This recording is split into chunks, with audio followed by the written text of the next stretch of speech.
ক্রিকেটকে আলবিদা চেতেশ্বর পূজারা। 22 গজে আর দেখা যাবে না সংযমী ব্যাটিং। দলে ডাক পাননি 2 বছর। সব ধরনের ক্রিকেট থেকে অবসরের ঘোষণা করলেন চেতেশ্বর পূজারা। অক্টোবর 2010-এ ভারতীয় দলে যোগ দিয়ে 2023-এর জুন পর্যন্ত পূজারা খেলেছেন 103টি টেস্ট ম্যাচ এবং 5টি একদিনের ম্যাচ। টেস্ট ম্যাচে তার মোট সংগ্রহ 7195 রান, গড় 43.7। রাহুল দ্রাবিড় পরবর্তী ভারতীয় টেস্ট দলে সংযমী ব্যাটিং এর আরেক নাম ছিলেন তিনি। 13 বছরের কেরিয়ারে 100-এরও বেশি টেস্ট, 7000-এরও বেশি রান। ক্রিকেটের কুলিন ঘরানায় চেতেশ্বর পূজারার পরিসংখ্যান দেখে তাকে কিংবদন্তির দলে না রাখাটা বোধহয় অন্যায় হবে। কেরিয়ারের অন্তিম টেস্ট খেলার 2 বছরেরও বেশি সময় বাদে 22 গজকে বিদায় জানালেন টেস্ট ক্রিকেটের দেশের কিংবদন্তি ব্যাটার চেতেশ্বর পূজারা। রবিবার ক্রিকেটের সমস্ত ফরম্যাট থেকে অবসর ঘোষণা করলেন সৌরাষ্ট্র ক্রিকেটার। আধুনিক ক্রিকেটে ভারতীয় ব্যাটিং এর মিস্টার ডিফেন্ডেবল। সোশ্যাল মিডিয়া এদিন অবসর ঘোষণায় লিখলেন, সব ভালো জিনিসেরই একটা শেষ থাকে। লাল বলের ক্রিকেটে দেশের 8ম সর্বাধিক রান করা পূজারা অনুগামীদের উদ্দেশ্যে খোলা চিঠিতে আরও লেখেন, রাজকোটের মতো ছোট্ট শহর থেকে হলেও ছোটবেলা থেকেই ভারতীয় ক্রিকেট দলের শরিক হওয়ার স্বপ্ন দেখতাম, কিন্তু ক্রিকেট আমাকে এত ভালোবাসা দেবে, আমাকে রাজ্য এবং দেশের হয়ে প্রতিনিধিত্বের সুযোগ করে দেবে, এতটা আমি ভাবতেও পারিনি।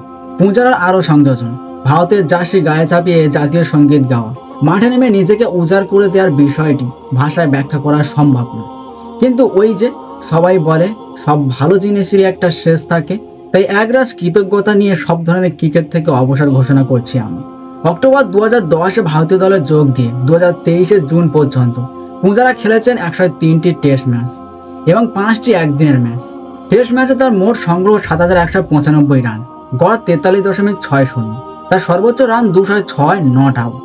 টেস্ট ক্যারিয়ারে তিনি 19টি শতরান এবং 32টি অর্ধশতরান করেছেন। রাহুল দ্রাবিড় চলে যাওয়ার পর ভারতীয় টেস্ট দলে তিনি 3 নম্বর স্থানে নিজের যোগ্যতার পরিচয় দিয়েছেন। বিদেশের মাটিতে ভারতীয় ক্রিকেট দলের একাধিক জয়ে তিনি উল্লেখযোগ্য ভূমিকা নেন। 2010-এ বেঙ্গালুরু টেস্টে অস্ট্রেলিয়ার বিরুদ্ধে ভারতীয় দলের সুযোগ পান। যদিও চেতেশ্বর পূজারা প্রথম শ্রেণীর ক্রিকেটে আসেন 2005 সালে। সৌরাষ্ট্রের হয়ে সেবার তার রঞ্জি অভিষেক হয়। প্রথম শ্রেণীর ক্রিকেটে তার সংগ্রহ 278 ম্যাচে 21301 রান, গড় 51.82। এক্ষেত্রে সর্বোচ্চ 352 এবং শতরান ও অর্ধশতরান যথাক্রমে 66 ও 81। 2018 থেকে 19 মৌসুমে অস্ট্রেলিয়ার বিরুদ্ধে সিরিজে অস্ট্রেলিয়ার মাটিতে ভারতের প্রথম টেস্ট সিরিজ জয়ে তিনি সিরিজের সেরা খেলোয়াড় নির্বাচিত হয়েছিলেন। 4টি টেস্টে তার সংগ্রহ ছিল 521 রান।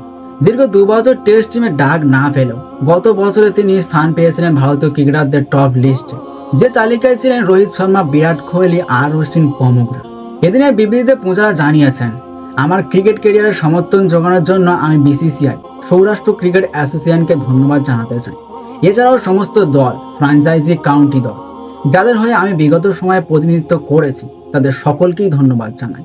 ওই বিবৃতিতেই তিনি আরও জানান, ভারতীয় জার্সি পরা, জাতীয় সঙ্গীত গাওয়া এবং মাঠে নামার সময় আমার সেরাটা দেওয়ার চেষ্টা করা, এর প্রকৃত অর্থ কি তা ভাষায় প্রকাশ করা অসম্ভব, কিন্তু সবাই যেরকম বলে যে সমস্ত ভালো জিনিসেরই একটা শেষ থাকে, সেই রকমই অপরিসীম কৃতজ্ঞতার সাথে আমি ভারতীয় ক্রিকেটের সব ধরনের ফরম্যাট থেকে অবসর নেওয়ার সিদ্ধান্ত নিয়েছি।